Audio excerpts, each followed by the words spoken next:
Ya, dia akan belajar dari teman sebayanya. Dan dia mengukur kemampuan dirinya itu dengan membandingkan dirinya dengan teman sebayanya. Nah, biasanya misalnya kalau kita di lapangan ya, main bola bareng, dia lihat ya, aku jago, temanku juga jago. Bikin matematika, dia dapat 10, aku juga dapat 10. Kan misalnya gitu ya. Kita belajar misalnya belajar jahit, dia bagus, aku bagus. Dia kan ada banding langsung. Nah, kalau di sosial media, sebenarnya kan bukan perbandingan langsung. Karena sebetulnya yang ditampilkan di sosial media itu pasti kan yang terbaik untuk orang itu kan. Betul. Ya, apalagi kalau bintang film ya. Pasti kan ada unsur dia di make upin, lalu dia diatur mesti begini, mesti begitu kan itu sebetulnya. Tapi anak itu karena berada pada usia membandingkan, oh umurnya si tokoh itu dengan saya sama gitu ya. Tapi kenapa ya dia kok cantik sekali ya, saya kok enggak sih. Nah, di make upnya si bintang pujaan itu dia bandingkan dengan hidungnya misalnya tidak terlalu mancung. Dia bandingkan mungkin dengan jerawatnya yang dia punya. Maka kemudian ada rasa sedih gitu kan ya. Dia cantik, aku kok enggak. Nah, kan itu yang terjadi terus-terusan, Mbak. Dia lihat tiap hari karena si bintang pujaannya kan memunculkan diri tiap hari. Tiap hari dia muncul rasa kurangnya itu. Nah, kemudian akhirnya kesimpulannya sama dengan yang tadi. Kalau gitu saya tuh bukan apa-apa. Pantes dia bisa kayak gitu. Saya jelas nggak bisa kayak seperti dia, nggak bisa secantik dia soalnya, nggak bisa sepopuler dia, gitu loh Mbak.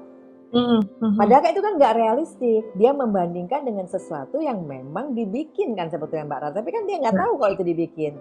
Betul. Nah, apalagi Mbak Rara kalau dia seperti sekarang ini ya di masa pandemi ini nggak bisa keluar kan. Jadi kan tokoh di sosial media itu menjadi contoh, menjadi perbandingan satu-satunya, benar nggak? Betul. Karena dia nggak bisa kemana-mana. Tapi kalau di zaman kita bergaul sehari-hari, kita bisa bilang, oh iya itu sih tokoh di film, itu bintang film, itu artis, itu apa ya.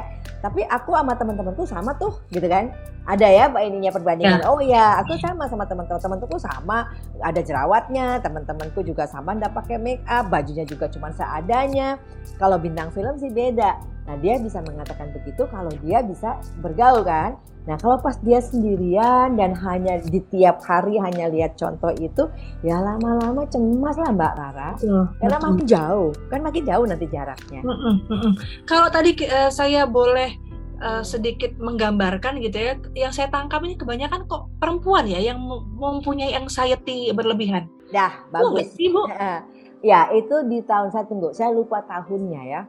Kayaknya 70 atau 80. Ada seorang penulis namanya Naomi Wolf ya. Dia menciptakan satu konsep yang namanya beauty myth. Bukunya udah diterjemahin dalam bahasa Indonesia, mitos kecantikan. Nah, orang-orang yang dibesarkan dengan mitos kecantikan itu perempuan, Mbak Rara. Jadi ada mitos kecantikan yang disampaikan tanpa sengaja oleh orang tua mereka.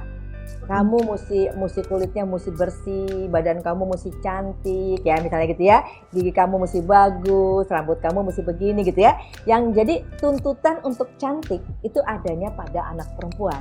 Anak laki-laki mah jelek juga nggak apa-apa, gitu Mbak Rara. Bahkan kemudian ada yang namanya standar dalam budaya. Kalau Mbak Rara baca buku masalah, rambutnya ikal mayang, giginya kayak biji delima, kulitnya putih. Nah itu kan perbandingan, itu yang tapi nggak ada laki-laki yang digituin kan. Nah itu mitos kecantikan. Jadi perempuan itu oleh budaya itu dikenalkan pada mitos kecantikan. Nah sehingga perempuan itu tidak pernah melihat dirinya sebagai makhluk yang berkarya, tetapi membandingkan dirinya untuk tampil cantik, rapi, wangi. Nilainya dia ada di situ karena budayanya menekankan itu sama dia, gitu Mbak Rara. Oke. Makanya bebannya adanya pada perempuan karena dia yang membandingkan dengan standar. Oke, mungkin kalau kata-kata perempuan soalnya banyak baper karena bawa perasaan. Kalau laki-laki itu banyak dengan logika ya. Oke, baik. Nah, bagaimana Bu Astri kalau misalnya sudah terlanjur nih kita ada di dalam masa-masa yang memang kita mudah sekali cemas berlebihan gitu. Lama-lama kita juga nggak nyaman karena jadi tidurnya kurang, susah tidur gitu kan. Perut juga kadang-kadang kalau cemas berlebihan kan larinya juga ke perut. Ya. Nggak enak gitu. Gimana yang harus kita lakukan seperti apa Bu Astrid? Saya sarankan sih cari profesional. Kalau misalnya ketemu seorang teman yang bisa dicurhatin beneran dan dia bisa dipercaya, nggak ember, mungkin bisa cerita sama teman. Tapi kalau temannya juga sama bapernya, mungkin cari profesional. Bisa cari psikolog, bisa cari psikiater, ya atau konselor. Di sekolah kan juga ada ya konselor ya. Ya. Nah, jadi kita kenapa ya saya kok selalu cemas gini-gini. Mbak Rara tahu, orang dewasa aja, saya punya kenalan nih, jurnalis juga nih kayak Mbak Rara ya. Dia dulu jurnalis di Surabaya. Dan orang ini menurut saya waktu zamannya dia itu bintang Mbak Rara. Jadi ini jurnalis yang menurut saya luar biasa gitu. Terus beberapa hari yang lalu dia telepon saya. Bu Astrid, saya kok cemas. Kenapa? Kamu kenapa cemas gitu ya? Ini dalam pandemi ini, terus apa yang kamu kerjain? Saya pengen tahu.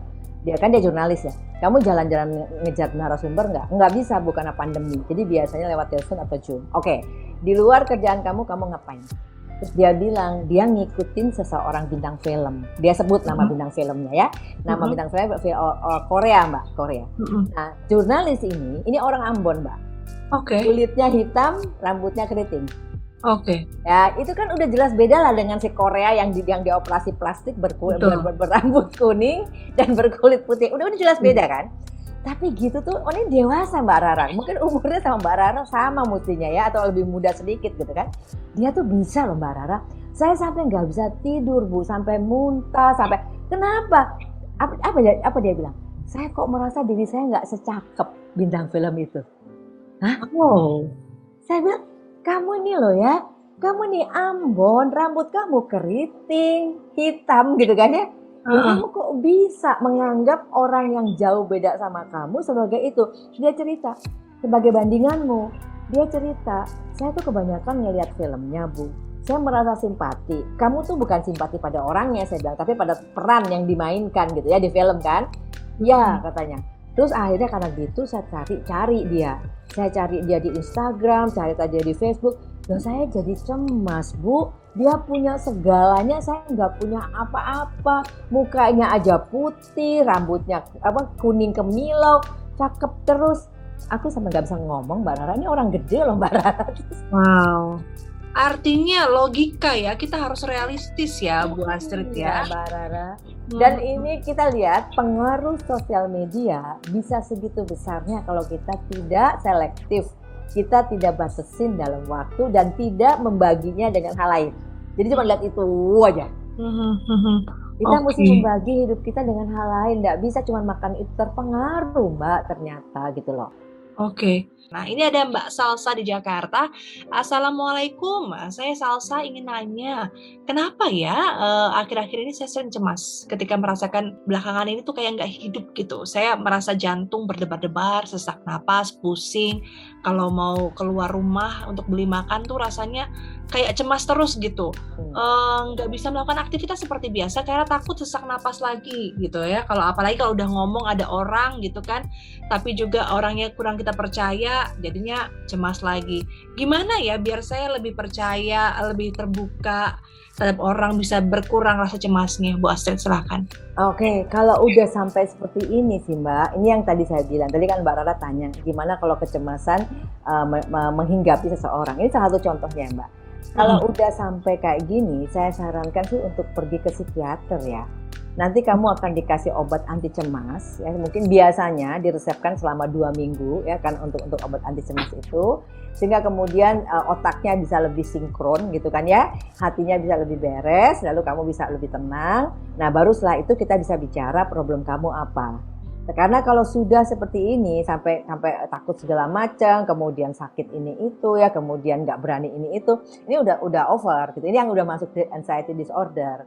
Baik. Nah, kalau misalnya kita singkat nih Bu Astrid, kalau misalnya kita masih dalam tahap-tahap ya, masih bisa lah diobati sendiri gitu ya, cemas-cemas yang masih belum levelnya berat gitu. Apa yang harus kita lakukan agar kita lebih calm gitu ya, cara berdamai dengan diri sendiri? Jadi artinya gini, belajarlah untuk tidak memikirkan sesuatu yang akan terjadi, karena belum tentu itu terjadi. Tapi fokuslah kepada saat ini di depan kamu. Baik, luar biasa apa yang sudah kita perbincangkan hari ini Bu Astrid, mudah-mudahan berguna untuk sahabat sonora sekalian yang mendengarkan di podcast Anyaman Jiwa. Terima kasih, mudah-mudahan next time kita bisa berbincang kembali dengan topik-topik lain yang pastinya menarik.